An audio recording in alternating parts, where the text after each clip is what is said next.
Hello and welcome to my channel. Welcome back to my channel. Hope everyone is doing well. Today I have 4 true ghost stories from the Haunted Canada book series. If I pronounce anything wrong, I do apologize. A Father's Farewell near Fort Augustus, Northwest Territories. The early 1800s competition was fierce among fur trading companies operating in what would become Canada's prairie provinces and Northwest Territories. The Hudson Bay Company, the Northwest Company, and the XY Company were busy building forts throughout the area in hopes of attracting native and Métis trappers eager to trade their furs.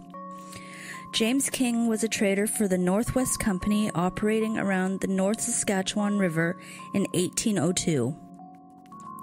That year, his manager John MacDonald asked him to go and meet with a group of native people who had a large number of furs to sell. King had a reputation for being a tough man to deal with. Nevertheless, MacDonald warned him to be careful of another rough and ready character named La Mothie, an XY Company clerk who was apparently going after the same furs. King set out by sleigh from Fort Augustus, near the current site of Fort Saskatchewan, Alberta, telling his wife that he'd be back in 3 days. The second night he was gone, his 6-year-old daughter woke, crying. When King's wife tried to comfort her, the little girl explained that she'd just seen her father near her in their tent, and that his neck was strangely red. After hearing her mother's reassuring explanation that the frightening vision had just been a bad dream, the girl went back to sleep. A few hours later, though, she was wide awake again, and she was very afraid. Her father, she told her mother, had returned. He had stood at the foot of her bed watching her, and his neck was still all red. The next day, King's wife told several people at the fort about what had happened during the night, and they all agreed with her that bad dreams had caused the girl such distress. They changed their minds, however, when the trading party returned with a sleigh loaded down with furs and with the bloody body of James King. The night before, he had been in the fight with La Mothie, the XY Company's man. La Mothie had shot him through the neck. Had James King's spirit returned that fateful night to spend a few final moments with his little daughter. The Invisible Friend, Nanaimo, British Columbia.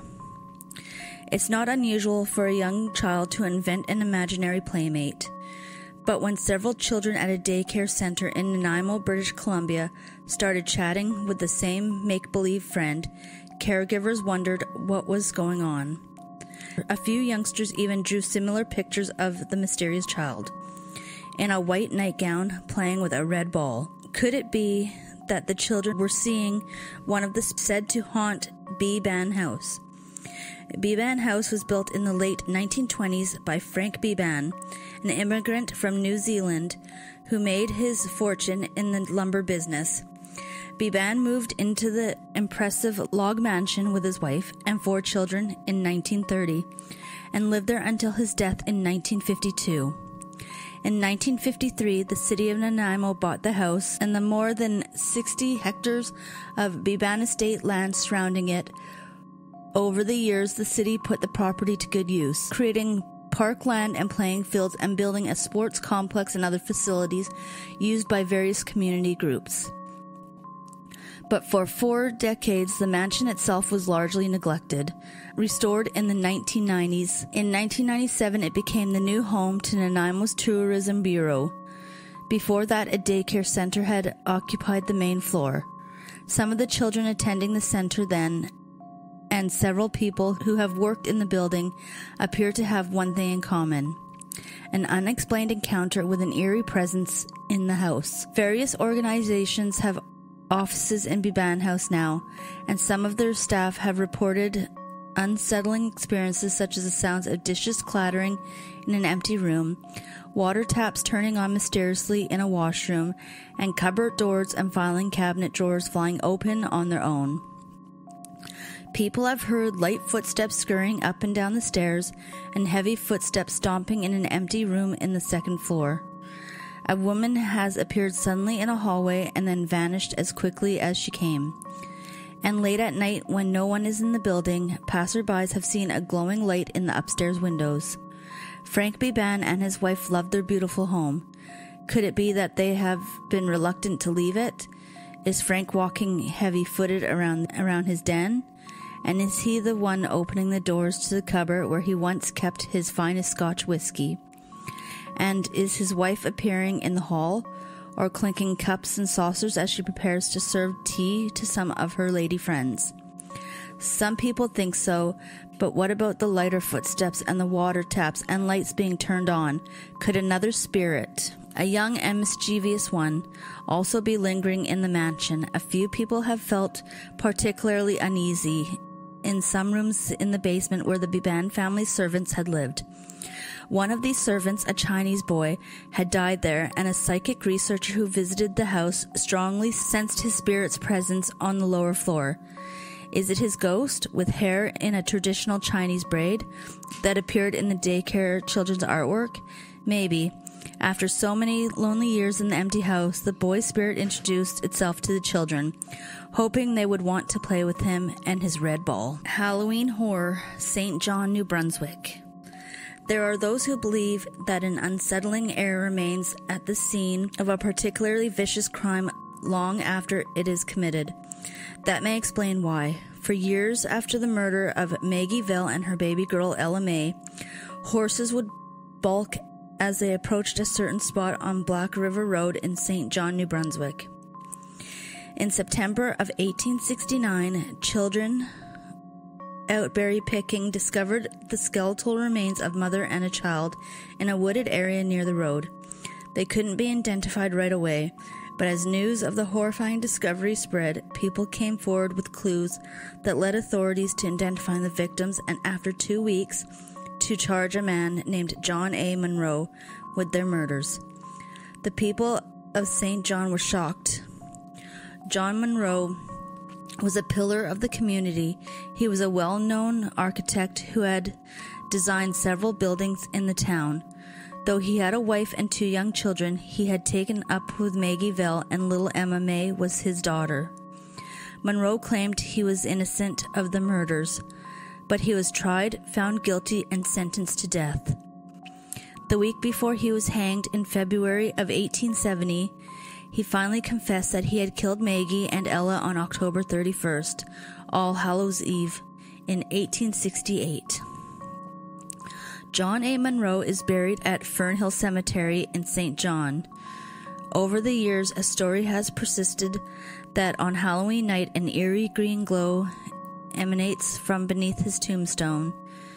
It's said that teenagers dare one another to steal onto the property and check it out, but no one has spoken publicly about doing so. Were they too afraid to go, or too afraid of what they saw?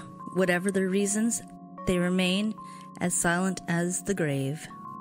Blood in the Barber Shop, Barkerville, British Columbia. A ghostly apparition played a part in another infamous case of murder. Fatal shooting of Charles Morgan Blessing in northern British Columbia in 1866. Blessing, like so many other prospectors, was following the gold that had been luring thousands of people to the Pacific coast ever since the rush to California began in 1848. Blessing had left San Francisco for BC's Caribou Mountains in 1866. Hoping for another chance to make his fortune, he was heading for Bakerville, a boom town that sprang up after Billy Barker struck it rich mining gold on nearby Williams Creek in 1862. Along the way, Blessing met a traveling barber named Wellington Delaney Moses, and the 2 men journeyed on together. Later they were joined by a 3rd man, James Berry, whom Moses thought was a bit of a suspicious character. When the trio reached Quesnel, Moses decided to stay for a while. He could earn a little extra money there, giving haircuts to men who stopped over in the town to pick up supplies. Since he and Blessing had become friends, he promised to look him up when he reached Barkerville. When Moses finally arrived in Barkersville, he opened his own barber shop. Business was brisk, and Moses figured his new friend, Blessing, would have no trouble finding him in town. But he never arrived. After several weeks, though, James Berry did, alone. He told Moses that Blessing had hurt his foot and had decided he couldn't make it to Barkerville. Moses had a gut feeling Berry wasn't telling the truth. He became even more concerned about what had happened when a customer showed up at the shop wearing a gold lapel pin. The nugget, shaped like a skull, was unusual, but Moses had seen one just like it a few months earlier, pinned to the jacket of Charles Blessing. Questioned by Moses about how he had got the pin, the customer had a dance hall girl in town had given it to him. Moses found the woman and learned that James Berry had given it to her soon after he had shown up in Barkerville. This news fueled Moses' suspicions about Blessing's fate, but not nearly as much as did a horrifying incident a few weeks later. The barber was in his shop waiting for customers when Blessing suddenly appeared, wanting a shave. His friend was a mess. He was dirty, his clothes were in tatters, and the gleam of life had gone from his eyes.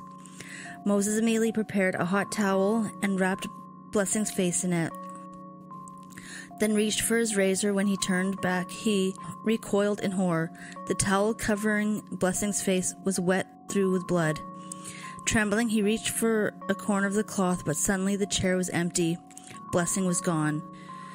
And so were any doubts Moses might have had that something terrible had happened to him. Moses traveled to nearby Richmond to tell a judge about his suspicions, and based on his evidence about the gold pin and the discovery of Blessing's body hidden in the bush along the trail, the judge ordered Berry arrested. Blessing had been shot in the head, and Berry owned a gun that could have caused the fatal wound, adding to the case that was built against him when he was tried for Blessing's murder. Judge Matthew Begbie, perhaps British Columbia's most famous judge, heard the case and in August of 1867 found Berry guilty and sentenced him to hang. Berry's trip to the gallows was the first public execution in the Cariboo District of British Columbia. After Blessing's corpse was discovered, Moses arranged for his burial and, with the help of donations from his customers, paid for a headstone for the grave. But it was only when Berry was convicted that Moses finally felt he had done all he could to get justice for the man he had befriended along the Gold Rush Trail. Surely now Blessing would rest in peace, and the terrifying specter of his tormented spirit would never haunt Moses again. Thank you for listening. If you like this type of content, please consider subscribing and liking my channel, and I will see you on the next one.